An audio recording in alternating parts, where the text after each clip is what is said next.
तो पाया कि पैसेंजर की कम और मेरी गलती ज्यादा। 2012 की दिवाली थी, धनतेरस से एक दिन पहले मैंने नौकरी ज्वाइन किया था।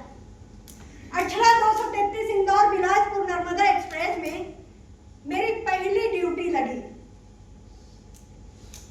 जब ये काला कोट और ये कैप लगा के मैं टीसी रूम के लगे दीवार के शीशे पर खुद को देखा,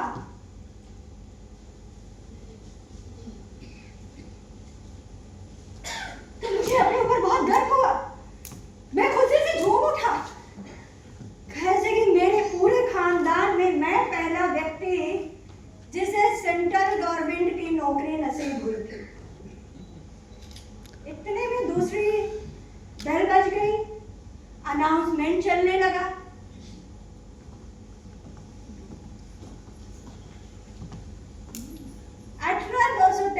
इंदौर बिलासपुर नर्मदा एक्सप्रेस जो कि अपने निर्धारित समय से ठीक 5 घंटे लेट चल रही थी, अब वो 1 घंटा पहले ही प्लेटफॉर्म नंबर 5 की जगह 7 पर आ चुकी है। यात्रीगण कृपया ध्यान दें और भागे। भागे लगा तो वह दिन रिटायर होने वाले सीनियर पीसी अवस्थी ने मुझको आशीर्वाद दिया। कहा संयोग है, अरे आज हम रिटायर हो रहे हैं और तुम नौकरी ज्वाइन कर रहा है। अरे लकी हामिद, इंदौर बिलासपुर नर्मदा एक्सप्रेस में पहली ड्यूटी, दिवाली का समय। अरे लक्ष्मी बरसेगी राज बिहारी लक्ष्मी। सर वो कैसे?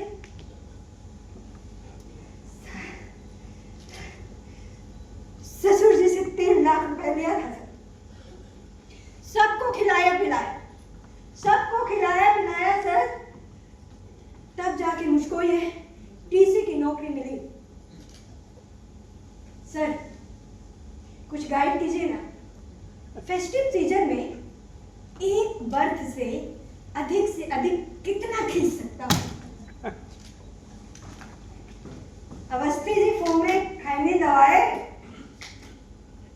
हाँ देखो, ये जो सारो खेल है राज बिहारी, पैसेंजर के साइकोलॉजी समझन का है। समझो जब किसी स्टेशन पर ट्रेन रुकती है तो जरूरतमंद पैसेंजर जो है वो टीसी के चारों तरफ मधुमक्खी की तरह भनभना जाते हैं। अब ऐसे में एक एक्सपीरियंस टीसी जो है वो कहता है, नो चलिए आते पूरी ट्रेन फुल चल रही है, कोई भी बस खाली नहीं है। अब बेचारे जो कम पैसे वाले लोग हैं, कम विल पावर वाले लोग हैं, वो पीछे हट जाए। अब बाकी जो बचेंगे वो फिर पीछे हो जाएंगे। अब तुम इनको और जोर से डांटो, नो चलिए हटिए, पूरी ट्रेन फुल चल रही है, नो। बेचारे ऑर्डर के पीछे हट जाएंगे। बाकी जो बचेंगे वो फिर तुम्हारे पीछे लग जाएंगे। अब तुम इनको और जोर से डालो। अब जो बाकी बेचारे बचे हैं, कुछ ऐसे लोग होते हैं जो बड़े ही पॉजिटिव साइकोलॉजी के लोग होते हैं, जो समझते हैं कि इस दुनिया में असंभव कुछ भी नहीं है। वो लाख मना करने के बावजूद भी तुम्हारे साथ डिब्बे में चढ़ जाएंगे। बस तुम समझ लो, ये वही लोग हैं राज बिहारी, जिनकी जेब से लक्ष्मी जी निकल करके तुम्हारे घर आवन वाली हैं दिवाली मनावे।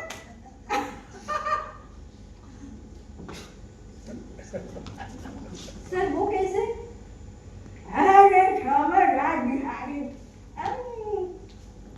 श्रीमती जी है बात पे। सर वो तो है। अब देखो, श्रीमती जी ने फुलझड़ी, कपड़ा, मिठाई, बर्तन सब कुछ मिला करके दिवाली का बजट बना के रखो, वो अपना 10,000 रुपए का। तो तुम आओ अपना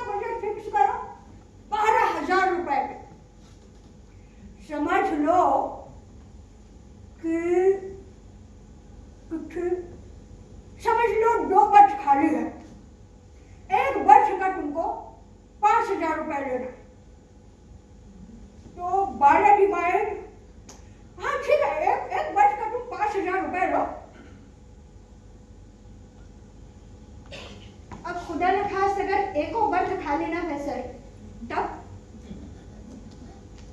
अब देखो क्या है राज बिहारी, ऐसे में जो है ये समझदार टीसी जो है वो अपने जरूरत और पैसेंजर के घर जाए के उतावलेपन के बीच एक बैलेंस बनाते हुए उचित निर्णय लेता है। इतने में दूसरी बेल बज गई। मैंने अवस्थी जी का पांव छुआ, उनसे आशीर्वाद लिया और ट्रेन में चढ़ा। ट्रेन में चढ़ने से पहले मैंने ट्रेन मैया को प्रणाम किया। हे ट्रेन मैया, मेरी एक टीचर की नौकरी खूब फले फूले और मुझको समृद्धि दे। हे शारदा मैया, मैं खूब नोट छापूं, अपने ससुर जी को वापस करूं और अपने श्रीमती जी को ले जाकर नोट दूं। पर जैसे मैं ट्रेन में चढ़ा, मैंने रिजर्वेशन चार्ट पर नजर दौड़ाया, मेरे तो होश ही उड़ गए। अरे सारी की सारी ट्रेन इंदौर से भरी। अब क्या दिवाली मनाऊंगा, क्या अपने ससुर जी को वापस ले जाके दूंगा और क्या अपने श्रीमती जी को, अरे मेरी श्रीमती जी बिना पैसे का मुझको भीतर भी नहीं घुसने देगी। मैंने भी तय कर लिया, अब मेरी एक बर्थ बची थी, उसी का आसरा बचा था और मैंने तय कर लिया कि अपनी बर्थ का मैं जितना अधिक से अधिक खींच सकता हूं उतना खींचूंगा और अपने पहले दिन के ड्यूटी को मैं अपशगुन नहीं होने दूं। इतने में आ गया उज्जैन। स्टेशन उज्जैन आया। मैंने सरकार से विनती की, है सरकार, मेरी विनती सुन लीजिए सरकार, कुछ तो चमत्कार कीजिए सरकार, कुछ तो चमत्कार कीजिए सरकार। और सरकार ने चमत्कार कर दिया। एक नौजवान सिंधी व्यापारी चढ़ा, फूलों वाली शर्ट पहना था, गले में मोटी सोने की चैन, हाथ में घड़ी, एक हाथ में वो क्या बोलते हैं उसको, एप्पल का मोबाइल, और लगा मेरे सामने आके गिड़गिड़ाने, बारी साईं, हमारा रोज का आना जाना है बारी साईं, वो आपके अवस्थी जी है ना, हमको बहुत अच्छे से पहचानते हैं बारी साईं, हमको बहुत अच्छे से जानते हैं और वो आपके अवस्थी जी सीनियर टीसी साहब, एक बार करवा दीजिए सर, घर जाना बहुत जरूरी है सर, दिवाली का समय है सर।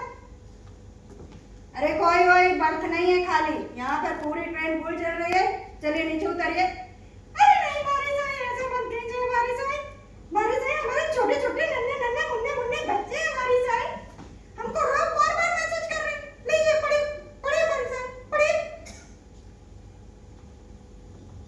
पापा, कृष्णा, बिन्नी और हम, अगर आप नहीं आएंगे पापा तो हम बीमार नहीं हो जाएंगे पापा, प्लीज आ जाइए ना पापा। देखो पढ़ा ना बारी साईं, बहुत जरूरी है घर जाना बारी साईं, आपको तो पता है कि दिवाली का त्योहार कितना बड़ा होता है बारी साईं, वैसे आप जो कहेंगे हम आपकी सेवा कर देंगे। अच्छा ठीक है, 12 कीजिए। अरे क्या बारी साईं, 1200 तो बहुत ज्यादा हो गया बारी साईं, थोड़ा कम कर लीजिए बारी साईं। मैं 1200 नहीं 12,000 कह रहे हूँ, फेस्टिव सीजन चल रहा है, कौन बर्थ खाली नहीं है, 12,000 दो और नहीं तो अगले स्टेशन में चुपचाप नीचे उतर जाओ। अरे क्या बारी साईं, आप मुझसे 12,000 रुपए ले करके और क्या वो एसी डब्बा के बाहर, वो टॉयलेट के बाहर तकिया कंबल रखने वाली पटिया पे सुलवाएंगे क्या हमको? अरे आप 12,000 रुपए दो मुझको और जाके मेरे बर्थ में आराम से सो जाओ। इसके बाद शुरू कर दिया बार्गेनिंग। 1500 ले लीजिए,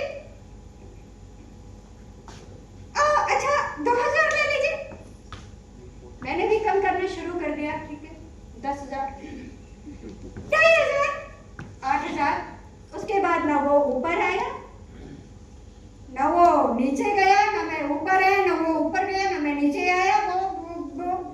और वो हम दोनों के बीच में एक जोर की खटपट हो गई और वो ससुरा एक जोर का तमाचा मेरे कान में कर दिया।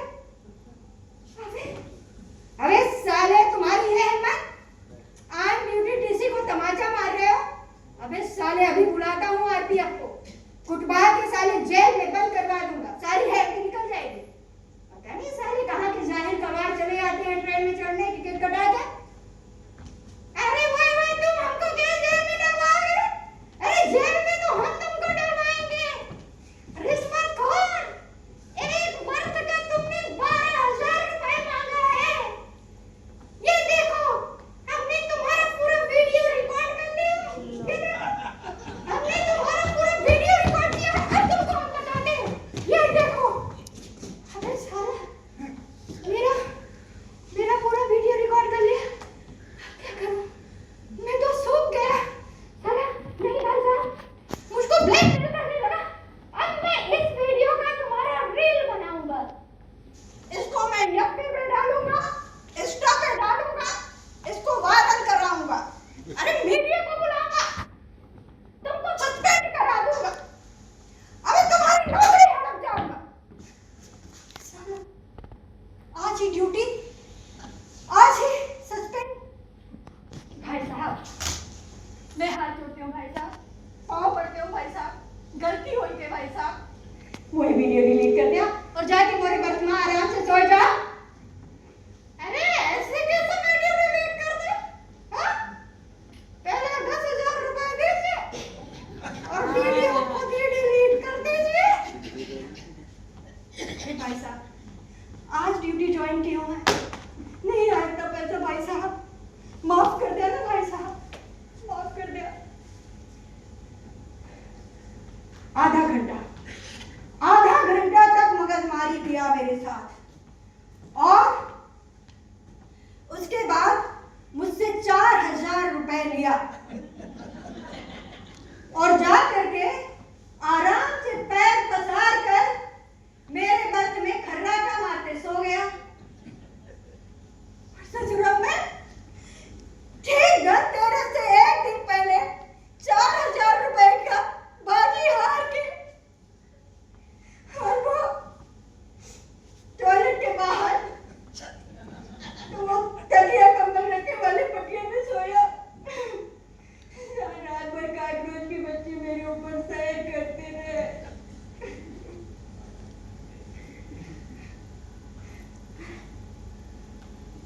पर एक बात बताऊं मैं आप लोगों को, मुझको इस पिटाई का कोई दुख नहीं हुआ, कोई दुख नहीं हुआ। कैसे की गलती मेरी ही थी, मेरी ही गलती थी। दूसरी बार मैं कब पिटा था? कब पिटा था? अरे हाँ, 2012 में पिटा। क्या था वो? दिल्ली चलो रैली के कार्यकर्ताओं से मैं टिकट मांगने की गलती कर बैठा। टिकट है भाई साहब आपके पास? टिकट है? टिकट है? अरे टिकट लिए हैं, ऐसे बैठ गए हैं। अरे हमारे गवर्नमेंट के पास खेत में पैसे नहीं उगते भाई, आप लोग टिकट लेकर के ट्रेन में चढ़ते हैं तभी आता है। मैंने उनके लीडर से पूछा, भाई साहब टिकट है? उनका लीडर बोला, अरे टीसी चाचा, ये जो भारतीय रेल है हमारी संपत्ति है, हम जब चाहें जहां चाहें जा सकते हैं, आ सकते हैं, हमारे लिए सारी फ्री सुविधाएं होती हैं। इतने में दूसरा आके बोला, अरे यहाँ टिकट नहीं है, चलिए आगे बढ़िए। तीसरा समझा के बोला, अरे रैली वालों से टिकट नहीं मांगा जाता है, चले जाइए दूसरे डब्बे में। इतने में दो साधु संत उठ के खड़े हो गए, अलग निरंजन, अलग निरंजन। अरे हम धर्म संसद वाले लोग हैं, हमारे पास टिकट नहीं होती है, गवर्नमेंट हमारे लिए फ्री सुविधाएं देती है, तो आप हमसे टिकट कैसे पूछ सकते हैं? अरे भाई साहब, ऐसा कोई कानून है क्या? कोई कानून है क्या ऐसा कि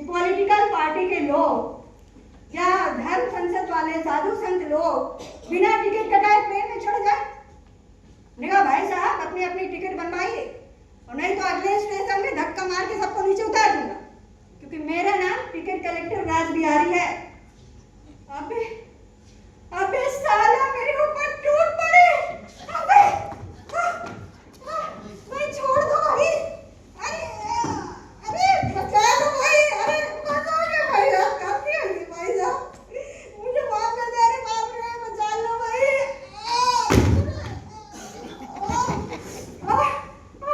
नहीं भाई साहब बचा लो, छोड़ दो भाई साहब, छोड़ दो भाई साहब, गलती हो गई। नहीं नहीं अब कभी टिकट नहीं पूछूंगा भाई साहब, बचाओगे भाई साहब। अरे अबे साला वो क्या, अरे वो साथ में अपने साधु संत भी मेरे सर पे कमंडल बजाए। चलो वो भी कमंडल बजाए। अरे वो तो गनीमत थी कि उन लोगों के हाथ में कोई त्रिशूल डंडा या भाला नहीं था, नहीं तो मेरा काम तमाम कर देते। अरे वो तो गनीमत थी कि मेरे अटेंडेंस वाले बच्चे आकर के मुझको बचा लिया, नहीं तो वो लोग मुझको मार कूट करके और चलती ट्रेन से नर्मदा के पुल में फेंकने के लिए बंद हो चुके थे। मुझको इस पिटाई का भी कोई दुख नहीं हुआ, कोई दुख नहीं हुआ। कहे से कि गलती इस दफा भी मेरी ही थी।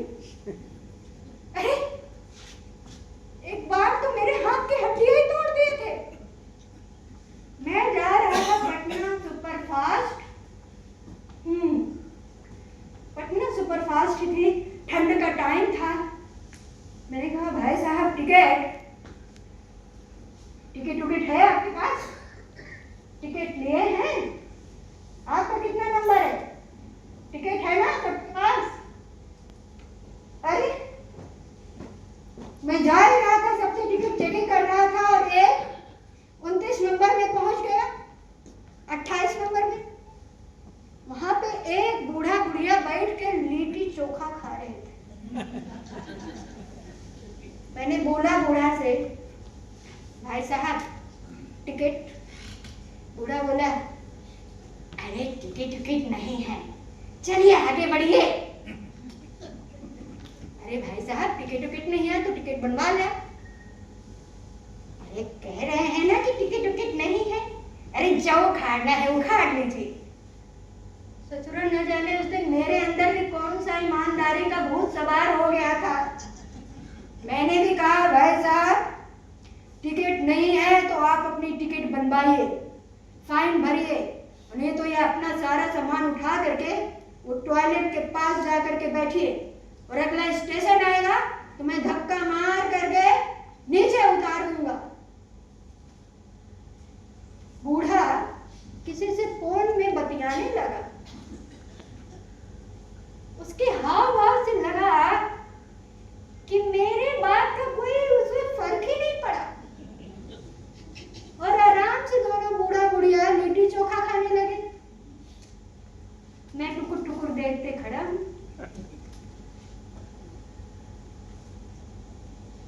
इतने में आता है दूसरा स्टेशन और कुछ लोग चढ़ते हैं लाठी डंडा लेकर के और साले लगते हैं मेरी धुनाई करने। अबे साला तुमने रेल मंत्री जी के सास ससुर से टिकट मांगा? अबे नहीं, अबे सब साले उनके पैर पर पैर रगड़ के माफी मांग, साले माफी मांग उनके पैरों में पड़ गए। अरे जानते नहीं थे ये अपने रेल मंत्री जी के सास ससुर है।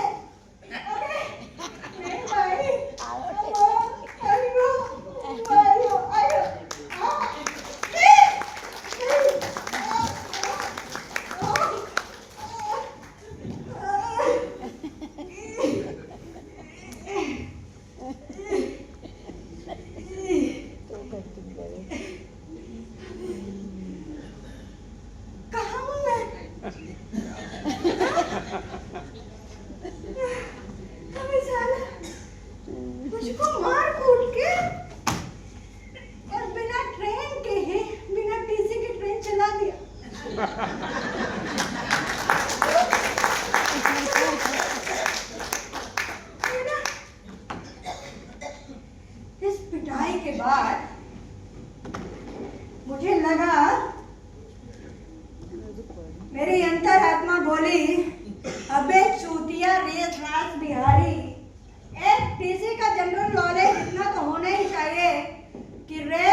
चाचा चाची पूरे खानदान का नाम पता होना चाहिए।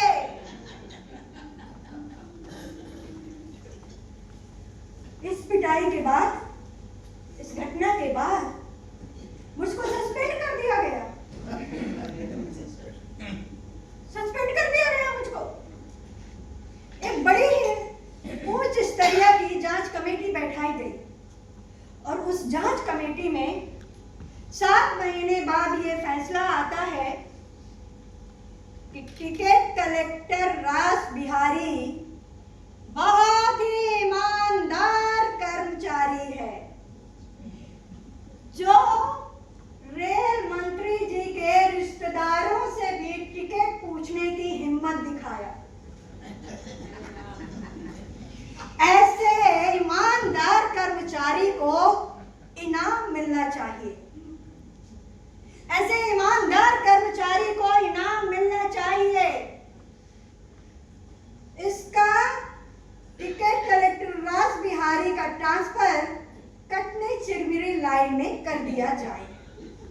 कटनी चिरमिरी लाइन नहीं भाई, नहीं। कटनी चिरमिरी लाइन, अरे मौत का कुआं, गरम कढ़ाई जले जले मुझे लकड़ी जले मुझे, अरे सल्तनत, अरे वो किसकी, अरे वो चंगेज खान की सल्तनत, या उसे रावण की लंका भी कहा जा सकता है। रावण की लंका, अरे कटनी चिरमिरी लाइन, साला देश के सबसे अभागी टीसी का ट्रांसफर कटनी चिरमिरी लाइन में किया जाता है। चलो यहाँ की खासियत ये है, सबसे बेवकूफ जो पैसेंजर है वो टिकट ले करके ट्रेन में चढ़ जाता है और महा बेवकूफ टीसी जाके उससे टिकट पूछता है। अबे साला यहाँ भी पहले दिन मुझसे गलती हो गई। मैं जा रहा था यस 11 में। यस 11 में कुछ बाराती जा रहे थे, कुछ शोरगुल कर रहे थे।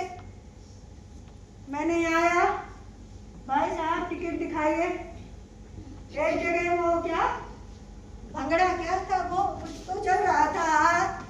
आज मेरे यार की शादी है, आज मेरे यार की शादी है, आज मेरे यार की शादी है, मेरे दिलदार की शादी है, मेरे दिलदार की शादी है, आज मेरे यार की शादी है। लगता है जैसे सारे संसार की शादी है, आज मेरे यार की शादी है, आज मेरे यार की शादी है। अबे चुप, शांत हो जाइए। अबे साला ट्रेन नहीं, ऐसा लग रहा है जैसे आप लोगों ने पूरा ऐसे तमाशा मंडली बना करके रख लिया है। अरे भाई ये ट्रेन है, यहाँ पे पैसेंजर अच्छे लोग आकर के ट्रेन में चढ़ते हैं। ये आप लोगों का ये तमाशा मंडली नहीं चलेगा, शांत हो जाइए। एक साइड के बर्थ में सज्जन दाढ़ी बना रहे थे। मैंने कहा भाई साहब टिकट, बोले टिकट तो महेंद्र फूफा जी के पास है। ये महेंद्र फूफा जी कहाँ मिलेंगे? महेंद्र फूफा जी सीट नंबर 56 में मिलेंगे सर। सीट नंबर 56 में गया भाई, वहां मिली एक मोटी महिला, गपागप मूली के पराठे खाए जा रही थी। मैंने कहा बहन जी महेंद्र फूफा जी कहाँ हैं?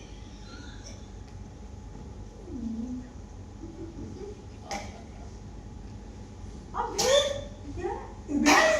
महेंद्र फूफा जी, अरे लगता है आगे चलेगा, शायद आगे जाएंगे ना, आगे मिलेंगे। आगे गया, दुल्हे के कुछ दोस्त मूंगफली खा खा करके छिलका नीचे फेंक रहे थे और 3 पत्ती खेल रहे थे। मैंने कहा भाई साहब महेंद्र फूफा जी कहाँ हैं? बोले महेंद्र फूफा जी आगे हैं। मैं आगे गया, भाई साहब महेंद्र फूफा जी अरे कोई है यहाँ महेंद्र फूफा जी? कोई नहीं है। किधर है महेंद्र फूफा जी?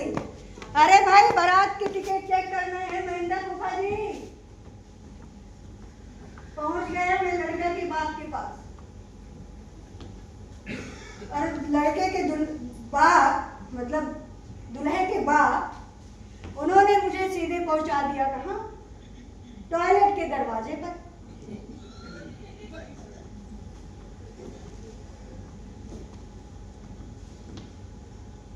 भाई साहब अरे बाहर निकलिए, टिकट चेक करनी है। अंदर से आवाज आई खांसते हुए,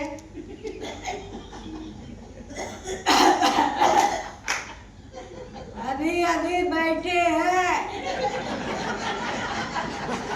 थोड़ा कड़क हो गया है। जैसे कोई देता है ऐसे बाहर से टकने को होता है, फिर से भीतर अटक जाता है।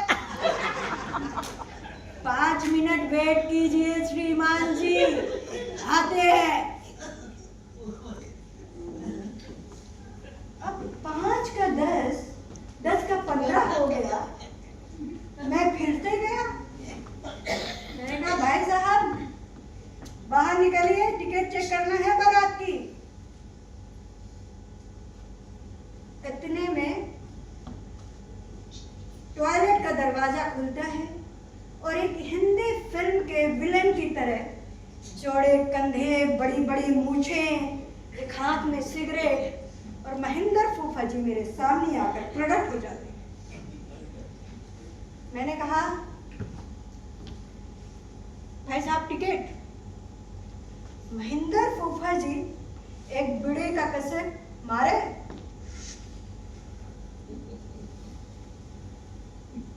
1.5 मिनट तक मुझे घूरे,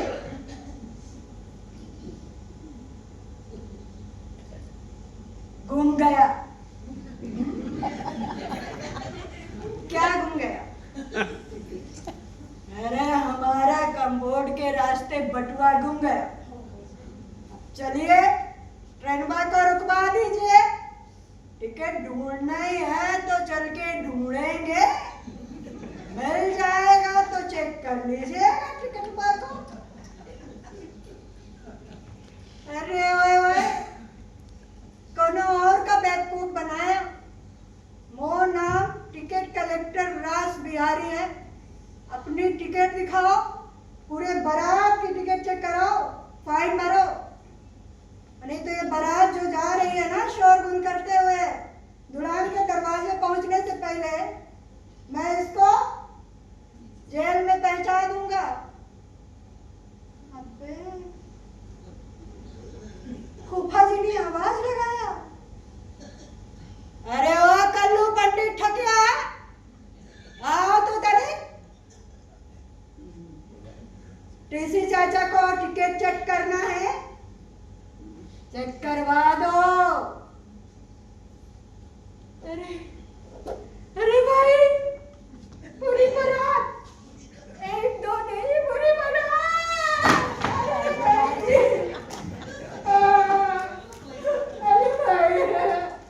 नहीं भाई, कितना मारोगे भाई, छोड़ दो आप, छोड़ दो। अरे मेरा हड्डी हड्डी टूट गया है भाई, नहीं।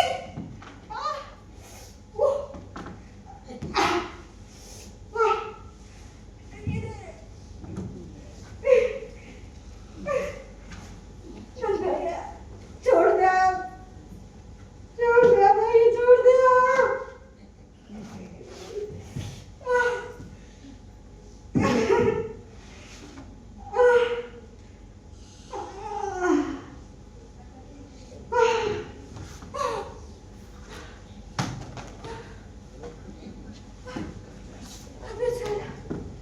मुझको मार कूट के मुझको ऐसे खटखटिया स्टेशन में गिरा दिया। साला देखते नहीं कि मैं कोई टीसी हूँ, कोई टीसी हूँ।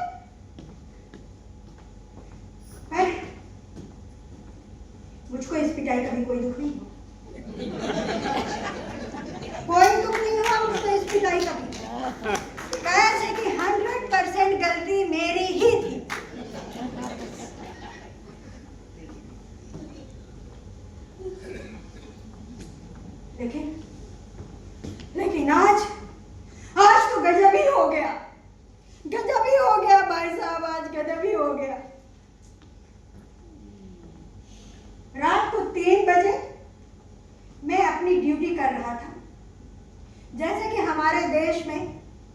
किया जाता है। मैं टिकट पूछ रहा था, चेक कर रहा था। भाई साहब, कोई जाग रहा है? भाई साहब उठ जाइए। अरे भाई उठ जाओ, खर्राटा मत मारो, टिकट है। बैठ जाइए, टिकट है आपके पास है टिकट। अब मैं पहुंचा 29 नंबर सीट में, सीट नंबर 29। भाई कौन है यहाँ पे? अरे उठिए भाई, टिकट दिखाइए। कोई आवाज नहीं आई। तो मैंने एक हाथ कूले में और एक हाथ कंधे में लगा के मैंने कहा भाई उठिए, टिकट दिखाइए। इतने में एक 15-16 साल की लड़की चिचिया के बैठ गई, भाई पापा, भाई बचा दो, ये हमको छेड़ रहा है, हमको छेड़ रहा है। इतने में लड़की का बाप कूद पड़ा। अबे तुम्हारी हिम्मत कैसे हो गई हमारी बिटिया को छेड़ने की? अरे भाई साहब, मुझको क्या पता था कि इसमें कोई जनानी सफर कर रही है। ये बर्थ नंबर 56 किशोरी लाल के नाम बुक है। तो हम अपने जीजा जी से एक्सचेंज कर ले रहे हैं। आप जीजा जी से एक्सचेंज कर लिए रहे हैं तो टीसी को बताना चाहिए कि नहीं? इतने में आए किशोरी लाल। अबे साला ढूढ़ा बहक, पर तुम साले टीसी लोग दिखाई कहाँ देते हो? अंडे के घोड़ी। अबे साले, ये अंडे की घोड़ी कौन सी गाली? मैं सोचने लगा, मैंने कभी सुना ही नहीं था कि अंडे की घोड़ी कौन सी गाली होती है। मैं सोच में पड़ गया और इतने में ठीक मेरे सामने से एक पपली बुढ़िया बोली, अरे हम देख ही रहे हैं, अरे ये बेबी का ना कुला हिला हिला के टिकट मांग रहा था।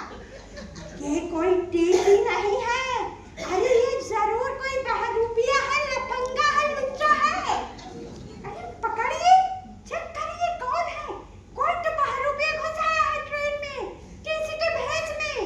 चेक करिए, अरे मुंह सूंघिए, लगता है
ट्रेन चला दिया।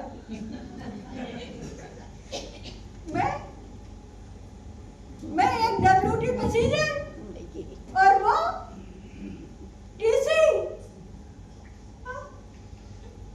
आज मुझको बहुत दुख हो रहा है, बहुत दुख हो रहा है मुझको, क्योंकि मैंने अपनी बहुत ही ईमानदारी से ड्यूटी निभाई थी।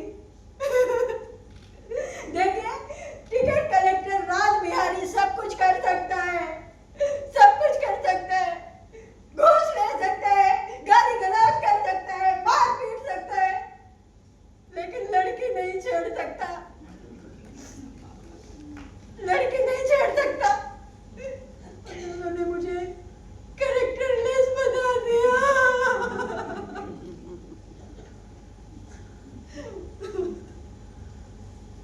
कैरेक्टरलेस नहीं, राज बिहारी कैरेक्टरलेस नहीं हो सकता।